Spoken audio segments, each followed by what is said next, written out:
श्रावणी शुक्रवार व ज्योतिपूजन हे अनेक घराण्याचा कुलधर्म किंवा कुळाचार आहे। श्रावणातील शुक्रवारी कुलदेवीची व लक्ष्मीची आराधना करून सुवासिनींना भोजन व हळदी कुंकू, फुले, पाने व सुपारीसह दक्षिणा देऊन सत्कार केला जातो। या विधी सवाष्ण करणं असं देखील म्हणतात। श्रावण महिन्यात 4 शुक्रवारी संध्याकाळी सुवासिनींना हळदी कुंकवाला बोलावून त्यांना दूध, साखर, चणे फुटाणे द्यावेत। प्रत्येक शुक्रवारी मुठभर पुरण घालून कोणत्याही एका शुक्रवारी पुरणपोळी करून सवाष्ण जेवण्यास घालावी, तिला दक्षिणा द्यावी, सवाष्णीचा मानपान करावा। श्रावणातील 4 शुक्रवारी देवतेची पूजा केली जाते। ही पूजा संतती रक्षणार्थ, मुलाबाळांच्या सौख्यासाठी, सुरक्षतेसाठी केली जाते। तर आज आपण ज्योतीची पूजा श्रावणातील शुक्रवारी कशी करावी, ही पूजा का करतात, मुलांचे औक्षण का करावे, कसे करावे व मुले बाहेरगावी असल्यास औक्षण कसे करावे, याबद्दलची संपूर्ण माहिती आजच्या व्हिडिओमध्ये पाहणार आहोत। त्यासाठी व्हिडिओ शेवटपर्यंत आवर्जून बघा। चॅनलवर नवीन असाल, पहिल्यांदा माझे व्हिडिओ पाहत असाल तर नक्की चॅनलला सबस्क्राइब करा। चला तर मग वेळ न घालवता आजच्या व्हिडिओला सुरुवात करूया। श्रावणाच्या सुरुवातीलाच ज्योतीचं चित्र घरामध्ये आणून भिंतीवरती चिटकवलं जातं आणि याची पूजा ही श्रावणी शुक्रवारी व पूर्ण श्रावण महिनाभर केली जाते। तर हे चित्र घरामध्ये का चिटकवलं जातं, या चित्रामध्ये असलेल्या वेगवेगळ्या प्रतिमा काय आहेत, तर याबद्दलची सविस्तर माहिती देखील जाणून घेऊया। ही प्रतिमा विशेष अर्थपूर्ण आहे। या एकाच प्रतिमेमध्ये 4 वेगवेगळ्या देवतांच्या वरवर पाहता परस्परांशी संबंध नसलेल्या स्वतंत्र प्रतिमा आहेत। संपूर्ण महाराष्ट्रात याच प्रतिमेचं पूजन केलं जातं। यातील एकही प्रतिमा बदललेली दिसत नाही। तर ज्योती प्रतिमेत प्रथम नरसिंह, नंतर कालिया मर्दन करणारा कृष्ण, मध्यभागी मुलांना खेळवणाऱ्या जराजीवंतिका आणि सगळ्यात खालती बुध बृहस्पती यांचा समावेश असतो। याच क्रमात त्यांना पूजले जाते। तर भगवान विष्णूंचा 4था अवतार असलेले नरसिंह आपल्या बालभक्तांसाठी प्रकट झाले। ही कथा आपल्या सर्वांनाच माहीत आहे। बाल प्रल्हादाचे हिरण्यकशिपूपासून म्हणजे दैत्यापासून रक्षण करण्याचे याचं मूळ उद्देशाने भगवंताने हा अवतार धारण केला होता। बालकाचे रक्षक आणि बालभक्तांसाठी अवतार धारण केलेली देवता म्हणून भगवान नरसिंह यांना प्रतिमेत पूजले जाते। त्यानंतर येतात कालिया मर्दन करणारा श्रीकृष्ण। यातील नाग आणि गोपाळकृष्ण दोन्ही पण श्रावणातील आराध्य दैवत आहेत। मग नाग प्रतिमा वेगळी आणि कृष्ण प्रतिमा वेगळी न देता कालिया मर्दन करणारा श्रीकृष्णच का, असा प्रश्न देखील मनामध्ये येतो। आपण जर कालिया मर्दन प्रसंगाचा विचार केला तर लक्षात येईल की या प्रसंगात कृष्ण आणि त्यांचे मित्र खेळत असताना त्यांचा चेंडू यमुनेच्या डोहात गेला आणि कृष्णाने तो परत आणला। खेळणाऱ्या बागडणाऱ्या मुलांवर वाईट प्रसंग आलेला कृष्णाने दूर केला। नंतर येतात जरा व जिवंतिका।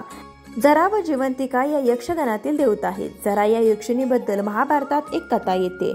मगध नरेश बृहस्पत याला 2 राण्या असतात। दोन्ही राण्यावर त्यांना सारखेच प्रेम असते, परंतु राजाला पुत्र किंवा पुत्री काहीही होत नसल्यामुळे राजा चिंतित असतो। या सुमारास नगर जवळील उपवनात ऋषी चंडकौशिक आल्याचे राजाला समजते। राजा त्यांचे दर्शन घेऊन आपली चिंता प्रगट करतात। ऋषी राजाला प्रसादात आंबा देतात व राणीला खायला द्या म्हणून सांगतात।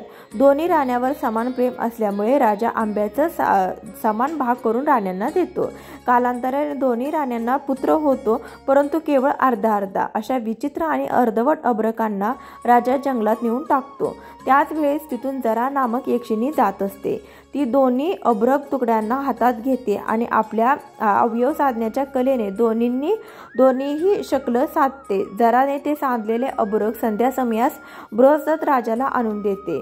जरा यक्षिणीने सांधलेले म्हणून राजा त्यांचे नाव जरासंध ठेवतो आणि जरा यक्षिणीच्या उपकाराप्रतीर्थ नगरात देऊळ बांधून तिला मगधाच्या इष्टदेवतेचा मान देतो। प्रतिमे सगळ्यात शेवटी येतात बुध आणि बृहस्पती। बुध हा ग्रह हत्तीवर बसलेला असून हाती अंकुश धारण करतो, तर बृहस्पती वाघावर बसलेला असून हातात चाबूक घेतलेला दाखवतात। बुद्धाच्या प्रभावाने जातकाला अलौकिक बुद्धिमत्ता, आकर्षक व्यक्तिमत्व इत्यादी गुण प्राप्त होतात, तर बृहस्पतीच्या प्रभावाने शैक्षणिक प्रगती, आध्यात्मिक उन्नती आणि विवेक बुद्धी जागृत होते, असं ह्या चित्राचं एकत्रित असं महत्त्व आहे।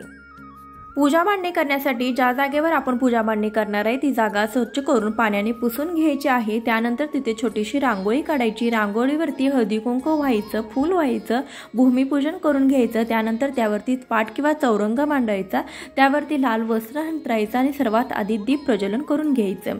तर इथे मी पिंपळाच्या पानावरती दिवा लावलेला आहे, तर तुम्ही हवं तर विड्याच्या पानावरती दिवा लावू शकता।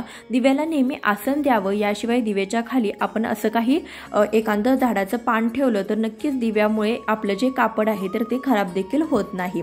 तर त्यासाठी दिव्याची पूजा सर्वात आधी करून घ्यायची। आपली कोणतीही पूजा ती देवापर्यंत पोहोचवण्याचं काम दिव्याचं असतं, त्यासाठी सर्वात आधी दिवा प्रज्वलित करून घ्यायचा। दिव्याला हळदी कुंकू गंध पुष्प अक्षता वाहून द्यायचं, नमस्कार करायचा आणि आपल्या पूजेला सुरुवात करायची।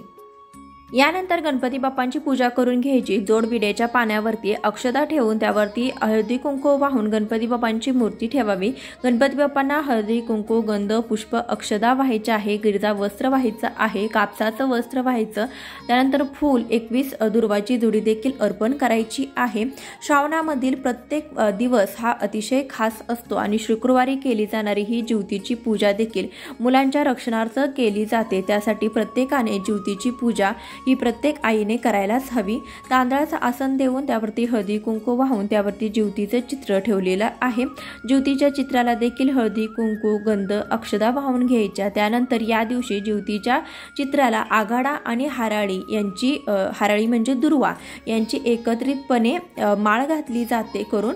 तर इथे मी फक्त हाराळीची माळ घातलेली आहे, तुम्ही आघाडा देखील यामध्ये घालायचे, एखादं फूल देखील घालू शकता। त्यानंतर 21 मण्याचं आपल्याला कापसाचं वस्त्र या पुष्ट्याला या ज्योतीच्या चित्राला अर्पण करायचं आहे। तर यामधील महत्त्वाच्या गोष्टी म्हणजे दुर्वा आघाड्याची माळ आणि त्यानंतर 21 मण्याचं कापसाचं वस्त्र हे ज्योतीच्या चित्राला आवर्जून प्रत्येक शुक्रवारी घालायचं आहे। त्यानंतर एक विडा देखील आपल्याला या पूजेमध्ये ज्योती मातेला समर्पित असा व्हायचा आहे। विडा ठेवण्यासाठी 2 विड्याची पाने घेतले, त्यावरती विड्याचं साहित्य ठेवायचं आहे, हळदी कुंकू व्हायचं आहे, त्यानंतर एक पुष्प व्हायचे, अक्षता व्हायचे, असा विडा आपल्याला या दिवशी ज्योती देवीला अर्पण करायचं आहे। यानंतर या दिवशी आपल्याला देवीची ओटी देखील भरायची आहे। तुम्ही खणा नारळाने भरू शकता, ब्लाउज पीसने भरू शकता किंवा एखाद्या सुती साडीने देखील ओटी भरू शकता। इथे मी ब्लाउज पीस घेतलेला आहे, त्यावरती आपण तांदळाची रास घातलेली आहे। ओटीचं साहित्य खारीक खोबरं सुपारी हळकुंड 1 रुपयाचं नाणं ठेवलेलं आहे। त्यानंतर आपण ओटीवरती हळदी कुंकू पुष्प वाहून घेऊया। अशा रीतीने आपल्याला ओटी देखील भरून घ्यायची आहे। नैवेद्य दाखवून घ्यायचा। नैवेद्यामध्ये या दिवशी फुटाण्याचा नैवेद्य आणि दूध साखरेचा नैवेद्य दाखवला जातो। चणे फुटाण्याच्या नैवेद्याला अनन्यसाधारण असं महत्त्व आहे, तर यासाठी चणे फुटाण्याचा नैवेद्य नक्की दाखवा। याशिवाय मुठभर पुरण घालून म्हणजे मुठभर डाळ घालून त्याचं पुरण बनवून त्याचं देखील या दिवशी पोळ्या केल्या जातात। तर ज्यांना शक्य आहे त्यांनी या दिवशी नक्कीच पोळ्या कराव्यात। ज्योतीला दिव्याच्या रूपात पाहिलं गेलं आहे। दिवा हा ज्ञानाचा अंधकार मिटवून प्रकाश पसरवण्याचं प्रतीक म्हणून पाहिला गेला आहे। यालाच वंशवृद्धीचं प्रतीक देखील मानलं जातं। त्यामुळे ज्योतीचं पूजन केल्याने मुलांना दीर्घायुष्य प्राप्त होतं असं म्हटलं आहे। जरा आणि जिवंतिका याचा अर्थ जरा म्हणजे म्हातारपण आणि जिवंतिका म्हणजे जिवंत ठेवणारी, अर्थात म्हातारपणापर्यंत जिवंत ठेवणाऱ्या देवता म्हणून जरा जिवंतकांचं पूजन केलं जातं। जरे जिवंतिके देवी बालयुक्ते प्रमोदिनी रक्षावर्ते महाशक्ती पूर्ण कामे नमस्तुते असा श्लोक ज्योतीची पूजा करताना म्हटला जातो। प्रत्येक श्रावणी शुक्रवारी ज्योतीची पूजा करायची आहे। पूजा झाल्यानंतर ज्योतीची आरती देखील करून घ्यायची आहे। ज्योतीची पूजा आरती झाल्यानंतर कथा देखील वाचून घ्यायची। त्यानंतर कणकेचे दिवे बनवायचे। कणकेचे 5, 7, 11 असे दिवे बनवायचे। दिवे बनवत असताना कणकेमध्ये थोडासा गूळ आणि तूप घालून हे दिवे बनवायचे। यावेळेस कणकेमध्ये मीठ घालायचं नाही। त्यानंतर या दिव्यांनी प्रथम सर्वात अगोदर आपण देवीला ओवाळून घ्यायचं। त्यानंतर घरातील सर्व देवी देवतांना ओवाळून घ्यायचं आणि नंतर या दिव्याने आपल्या घरातील लहान मुलांना ओवाळून घ्यायचंय। घरातील ज्योतीची पूजा झाल्यानंतर लहान मुलांना देखील पाटावर बसवून घ्यायचं आणि त्यांना देखील ओवाळायचं आहे। त्यानंतर कुंकू लावून चणे गूळ फुटाणे व आरत्याचं वाण द्यायचे। आपल्या मुलांच्या कल्याणासाठी व दीर्घायुष्यासाठी देवीकडे प्रार्थना करायचे। जर मुलं परगावी असल्यास चारी दिशेला औक्षण करून अक्षता टाकाव्यास, म्हणजे परगावी असलेल्या मुलांचं औक्षण केल्यासारखं होतं। या दिवशी ज्योतीची पूजा केल्याने आपल्या मुलांच्या आयुष्यामध्ये कधीच अडीअडचणी येत नाहीत व त्यांना दीर्घायुष्य लाभतं। यासाठी त्यासाठी मुलांच्या रक्षणाकरता आपल्याला ही पूजा करायची आहे। कणकेचे दिवे बनवत असताना त्यामध्ये फुलवात न घालता त्यामध्ये जोडवात घालायची आहे। आजच्या व्हिडिओमध्ये आपण ज्योतीची पूजा कशी करावी याबद्दलची सविस्तर माहिती पाहिलेली आहे। व्हिडिओ कसा वाटला कमेंटद्वारे अवश्य कळवा। चॅनलवर नवीन असाल तर नक्की सबस्क्राइब करा, जास्तीत जास्त लोकांपर्यंत नक्की शेअर करा। चला तर मग आता ज्योतीची आरती करूया। ज्यांना व्हिडिओ खूप मोठा वाटतो ते इथे स्किप करू शकतात। जय देवी जय ज्योती जननी, सुखी ठेवी संतती विनंती तव चरणी। श्रावण येताची अनुप्रतिमा, गृहात स्थापोनिया करू पूजना। आघाडा दुर्वा माळा वाहूया, अक्षदा घेऊनी कहाणी सांगूया। जय देवी जय ज्योती जननी, सुखी ठेववी संतती विनंती तव चरणी। पुरणपोळीचा नैवेद्य दाऊ, सुवासिनींना भोजन देऊ। चणे हळदी कुंकू दूधही देऊ, जमनी आनंदे आरती गाऊ।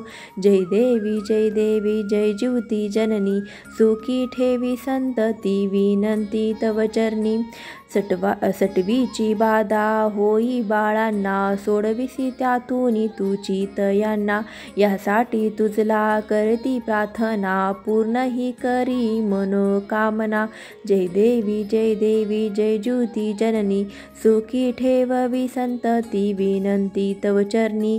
तुझी या कृपेने सौख्य नांदून दे, वंशाचा वेल वाढू दे। सेवा ही व्रत नित्य घडू दे, मनुची हेतू पूर्ण होऊ दे। जय देवी जय ज्योती जननी, सुखी ठेववी संतती विनंती तव चरणी। स्क्रीनवर दिलेली आरती तुम्ही वाचून म्हणू शकता। प्रत्येक शुक्रवारी प्रत्येक आईने आपल्या मुलांच्या रक्षणार्थ ही पूजा करायची आहे आणि आपल्या मुलांचं औक्षण करायचं आहे। मुलं परगावी असतील तर चारी दिशांना औक्षण करून अक्षदा टाकायचं, म्हणजे त्यांचं देखील औक्षण केल्यासारखं होईल। श्रावणातील एखाद्या शुक्रवारी पुरणाचा नैवेद्य दाखवावा, एखाद्या सवाष्णीला घरी बोलावून त्यांना हळदी कुंकू द्यावे, ओटी भरावे, दक्षिणा द्यावी। तर या सेवा तुम्ही श्रावणामध्ये करू शकता, कारण की श्रावण अतिपवित्र महिना आहे। यामध्ये केलेल्या कोणत्याही सेवा ह्या पूर्णत्वास जातात, त्याचं फळ आपल्याला दुप्पट पटीने मिळत असतं। त्यासाठी ही कामे आपल्याला अवश्य करायची आहे। व्हिडिओ शेवटपर्यंत पाहिल्याबद्दल खूप खूप धन्यवाद। भेटूया अशाच एखाद्या व्हिडिओसोबत, तोपर्यंत श्री स्वामी समर्थ।